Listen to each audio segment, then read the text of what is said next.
Hello everyone, so today we're going to look at system consistency in discrete mathematics, and hopefully after watching this video you'll get an idea of how to evaluate system consistency in discrete math. So here's the problem that I have, and we're going to look at this together. And so right off the bat, when we look at these three conditions that we're given, we want to make variables to store each of the individual statements that we have in these conditions. So for the first one, we have the diagnostic message is stored in the buffer, or it is retransmitted. So if you notice, there's two things happening here at once. The first one is that the diagnostic message is stored in the buffer, so we can store that in the variable p. So that's where we have that. Now for the diagnostic message is retransmitted, we have q, where we could store that. And since there's two things going on, we know we can have two variables. And how do I know that there's two things and that this isn't one variable? It's because we have the logical operator or in between. If we have or, and, or if then you know that there are two conditions in that spot. If there's not, then there's usually just one. And so for the second condition, we have the diagnostic message is not stored in the buffer. So this is the same thing where I just said, if it has not, then you know it's one condition. And we already have that stored in p. So if we just want to show that, we would just do not p.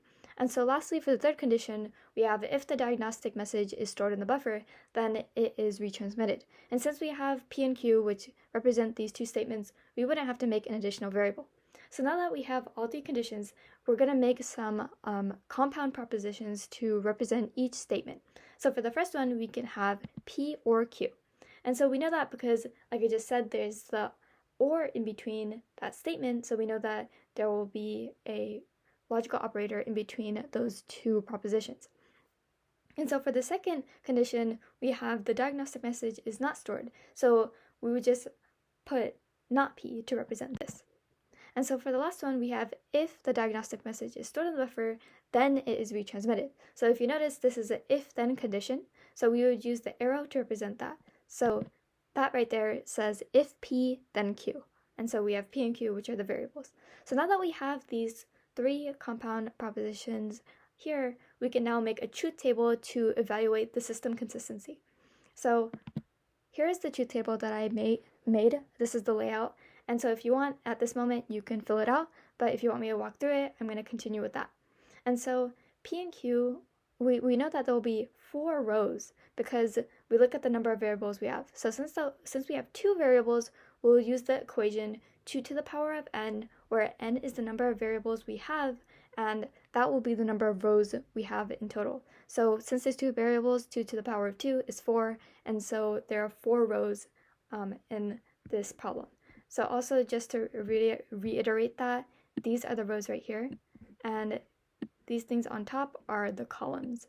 So now that we have that in mind, we can now fill out the p and q values. So these are the 4 that I have for p and q. So we have true, true, true, false, false, true, and false, false. Those are all the conditions that we have for p and q. And now we're going to look at the first condition, which is not p.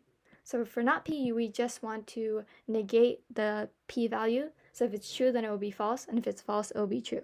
Now for the second condition, which is p or q, we'll look at where the p or q value is true. If one of them is true or both of them is true, then this value will be true.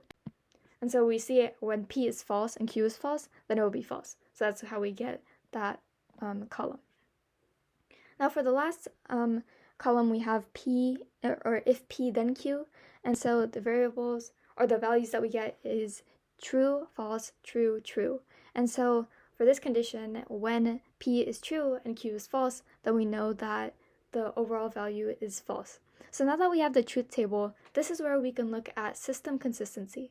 So the first thing I want you to do is look at where a row is where one row has all true values. So we look at these 3 columns right here, and for each row, I want you to see, is there one where all 3 are true? And so as we can see, for that last one, for the third one, we have true, true, and true for all 2 conditions. So we know that the system is indeed consistent.